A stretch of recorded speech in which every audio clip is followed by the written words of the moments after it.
Yeah, I opened with I was very pleased and happy to have number one great weather, but our great fan support, and I thought our students really turned out well down there in the West End Zone.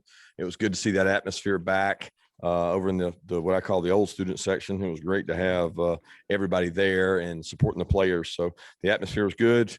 No major injuries, which is great. I was able to get out there, scrimmage, do some things, and really proud of our guys for the kind of spring we've had. We've had a tough physical spring and 15 practices complete.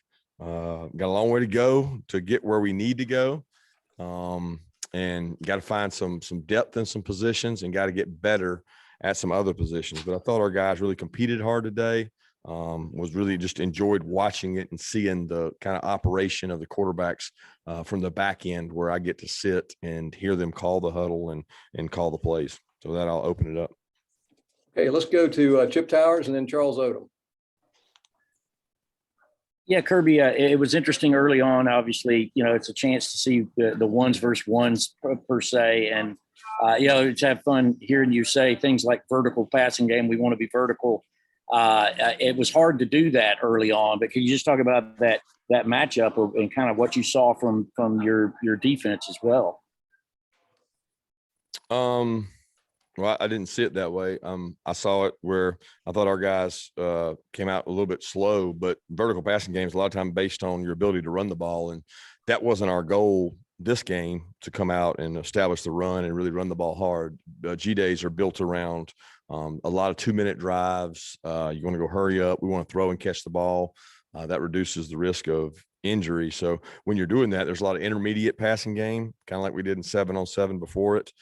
Defense was also playing some quarter halves, which doesn't allow you to take the top off a lot of times. But I did think that we threw and caught the ball well, and we didn't have all our arsenal out there in terms of wideouts. But the ones that were out there, I thought they competed really well. And, some of the DBs got to make plays, and then some of them we didn't make plays. But that's always going to be the case in a spring game. I was pleased with the effort and attitude of the guys with it, though.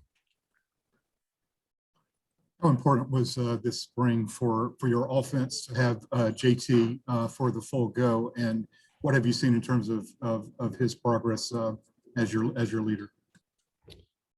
He's got command of the offense. He's got to be able to utilize the pocket, and we work on that each and every day. I know Coach Munkin is always driving that home with him, his ability to move in the pocket, step up.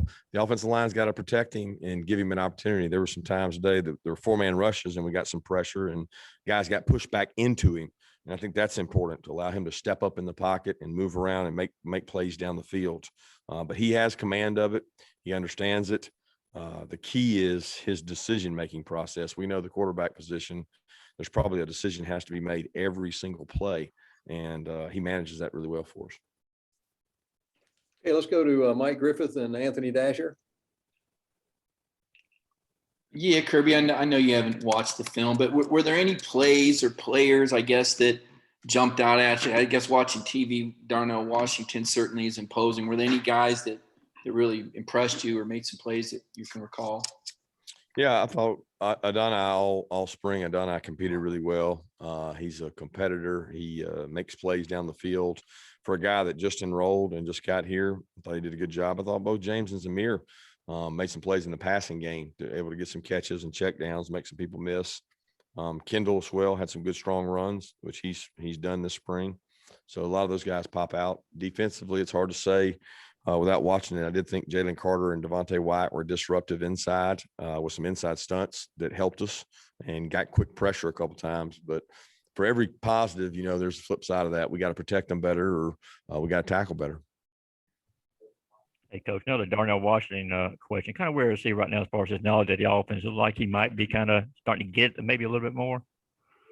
Well, it's interesting. He wasn't able to practice all spring, so he missed some time, and just getting him back gave us another weapon, at least for this game. But he missed some time there, and I know his conditioning level is going to be important to him to make sure he's really in shape. He's a great target. He's a big target.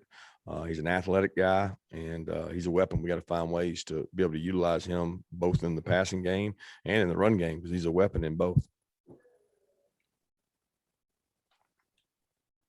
Go to Seth Emerson and Mark Weiser. Kirby, you touched on this a little bit, but obviously wide receivers and DBs have been two of the most discussed topics. Where do you think that they are each? It seemed like the wide receivers had a good day. Did that say more about the wide receivers being encouraging or the cornerbacks at this point? Well, I would probably argue every G Day we've come out of, you feel good about the wideouts because you throw the ball so much in the G Day game. So it's not like a G Day I can ever remember coming out of saying, oh man, we don't have any wideouts. And I've never felt any kind of negative way towards the defensive backs coming out of the spring game. And they've given up yards in passing because this game is built around that. It's probably a little unrealistic on some plays, whether the quarterback would have been sacked or not. And that's the hardest thing to measure in this, because sometimes he gets to step up and make a throw and maybe make a play down the field when you don't know if that actually would have happened or not. But we certainly got to improve in all those areas, and I'm looking forward to it. I know we have a lot of wideouts. It's going to be a really good competition come fall when we're at 100% health at the wide receiver position, because some of the guys that got all these opportunities this spring have really stepped up. And then a defensive back, it doesn't change. It's day to day. We've got two safeties we feel like have played pretty good and are experienced, but at corner, we've got to find guys that are comfortable, can make plays down the field and make plays with their back to the ball. Yeah, Kirby, as you mentioned, G-Day is a big day for passing. I think there were like 80 or 90 passes combined or something. But to have these young guys at DB get a chance to do it with 20,000 in the stands, what was the value of that, you think, for them? Well, I'm hopeful it pays off, next year in the upcoming games, because, the opportunity to be a DB is not in the run game, that you could have 25 run plays and they may never be involved in one of them at corner. And then the more you throw the ball, the more you challenge them. You challenge them by what you call, but you also challenge them by putting air in the ball and throwing it around. So we got to challenge those guys. We'll get to do that all summer in 7-on-7. We've got to grow and get better, and we've got good players. We've got to coach them up and get those guys ready to go play at a high level, and they'll get challenged obviously in our opener and in our conference play and against teams we got to play next year. There's some teams that can sling the ball, and this game's about skill. So if you have skill level out on the perimeter, it's hard to stop people. I don't care who your corners are, how good they are. You're not shutting people down anymore. Let's go to Jake Rowe and then Dean Legge. Yeah, Kirby. Concerning Adonai Mitchell, AD, when did you kind of get the impression that he was going to be a guy that could kind of help you maybe a little bit right away? And when did he really start to kind of emerge this spring? Because you started hearing a little bit of buzz, and then you kind of got a chance to put it on display today. Yeah, we thought he was a talented player. He's another one of the guys that we think we do as good a job as anybody in the country of doing research on players and evaluating players. It's not about what they're ranked, what the media says about them, what the recruiting rankings say. We watch the tape. The tape speaks volumes. In the case of Jordan Davis, it spoke volumes. In the case of Adonai Mitchell, it speaks volumes. These guys that we evaluate ourselves, we thought he was a really good player, and we didn't care what everybody else thought. And he's a good football player. So we evaluated him, kept recruiting him. He came in. We didn't get to see him in the bowl practice. He actually got sick right when he got here and never got to really bowl practice with us. So it was very unfortunate that he was here like 8 days and never got to practice once. Then he had to go home. Then he came back. He worked out well. He's gotten himself in decent shape. He needs to get in better shape, but he made plays. He made plays during the spring. And when you got a guy like that steps up, it's almost a bonus. We lost George and it forced him to play more, but man, he picked it up fast. And when Jermaine went down, he had to get even more reps. So we're really excited about AD and think he's a really good player. And the last probably 3 practices of spring ball were his best practices. Kirby, all 4 of your quarterbacks that you've had really seem to flash at one point or another today. And they, from what JT says, have been preparing as the starters all along, all 4 of them. Is this the best group of quarterbacks you've had in a single room since you've been at Georgia? I don't know. Top to bottom, I certainly feel really good about all 4 of them. I don't know that I could ever say we've had 4 that you feel, confident about. These 4, I feel really good about. I think they're good football players. I think they're bright. They're intelligent. They challenge themselves.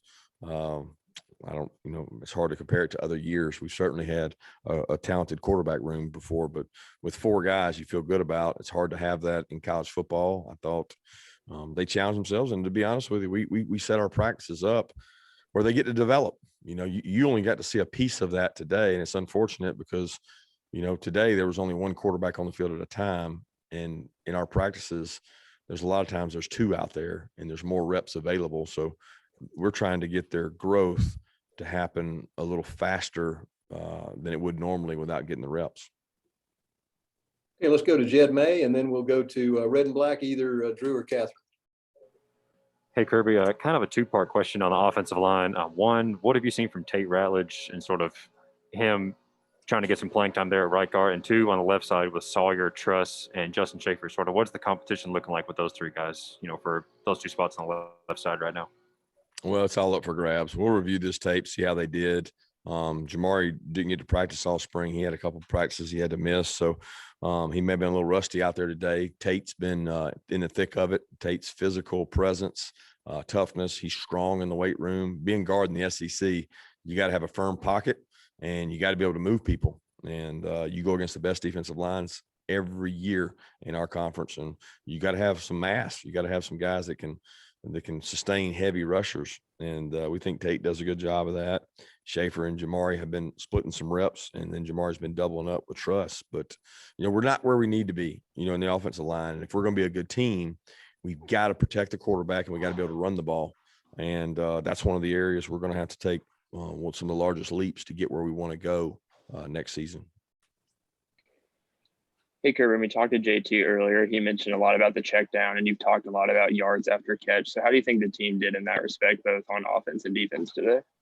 Well, part of being a quarterback is take what the defense gives you. There was a lot of times today that's what was given. It may have been a 2-minute situation, may have been a long yardage situation. And we're trying defensively to get better at zone. We're a man match team. We don't play a lot of man to man, but we play man match. And a lot of times your back's turned to the ball and we want to get better at zone. So I thought defensively, we did a much better job of forcing a check down. Now we got to go physically make the tackle.